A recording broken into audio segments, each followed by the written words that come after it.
Good morning everyone. मेरा नाम ओम प्रकाश।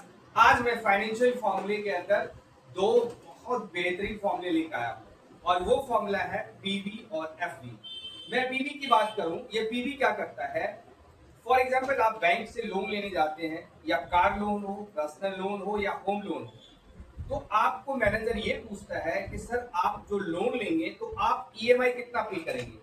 अगर बैंक मैनेजर को आपका ईएमआई पता चल जाए कि आप ईएमआई कितना पे करोगे, तो बैंक को पता है कि हमारा इंटरेस्ट ऑफ रेट क्या है। तो आपको दो सवाल आपसे किया जाएगा कि आप ईएमआई कितना पे करेंगे और कितने साल के लिए आपको लोन लेना है।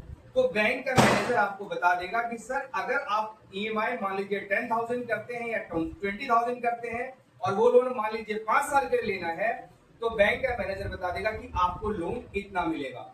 अगर आपको एक्सेल में पीवी फॉर्मूले के बारे में जानकारी हो तो आप खुद भी एक्सेल के अंदर कैलकुलेट कर सकते हैं, जान सकते हैं कि अगर मैं ईएमआई 10,000 पर मंथ पे करता हूं और 5 साल यानी 60 मंथ के लिए हमें लोन लेना है, तो आपको कितना बैंक से लोन मिल जाता है। तो इसके बारे में डिटेल में मैं आपको बताने के लिए तैयार हूं, लेकिन उससे पहले मैं ये बताना चाहता हूं कि ये क्लासेज, ये नॉलेज आपके लिए बहुत ज्यादा फायदेमंद रहेगा अगर आप इस नॉलेज को खुद सीखते हैं और शेयर करते हैं, लाइक करते हैं, सब्सक्राइब करते हैं।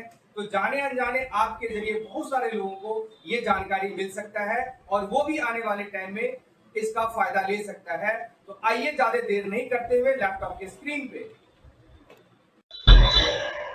ओके, तो यहाँ पे हम जानते हैं पीवी यानी प्रिंसिपल वैल्यू। तो पहले हम पीवी के बारे में जानते हैं। मान लीजिए यहाँ पे हमने लिया इंटरेस्ट रेट 7.50%, ईएमआई 15,000 हर महीने मैं पे करना चाहता हूँ और 60 महीने यानी 5 इयर्स के लिए मुझे लोन चाहिए। तो बैंक हमें कितना लोन प्रोवाइड करेगी, राइट।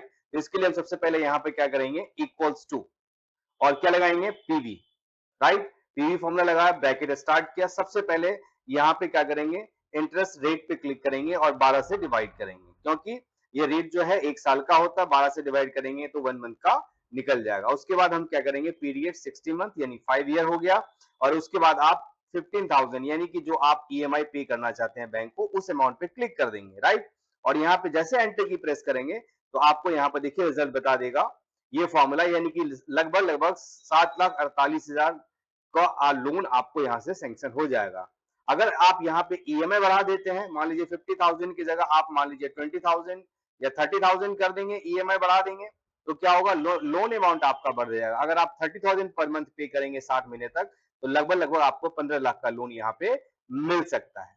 इसी तरह फ्यूचर वैल्यू की मैं बात करूं, तो फ्यूचर वैल्यू में हमने क्या किया, यहाँ पे इंटरेस्ट रेट हमारा 3% है और एसआईपी यानी 1,000 पर मंथ मैं बैंक में डिपॉजिट कर रहा हूं 12 महीने तक।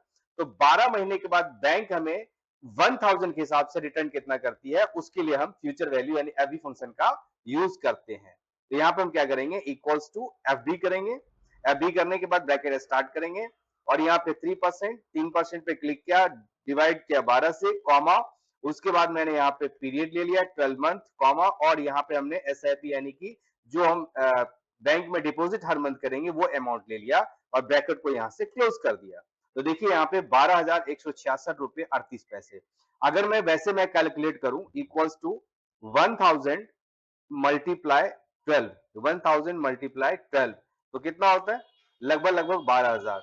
लेकिन यहाँ पे आपको 166.38 पैसे जो है आपको यहाँ पे इंटरेस्ट एक्स्ट्रा मिल रहा है, अगर आप बैंक में 1,000 पर मंथ डिपॉजिट करते हैं और 12 महीने के बाद अगर बैंक में आप चेक करते हैं तो आपको ये अमाउंट आपको यहाँ पे शो करेगा।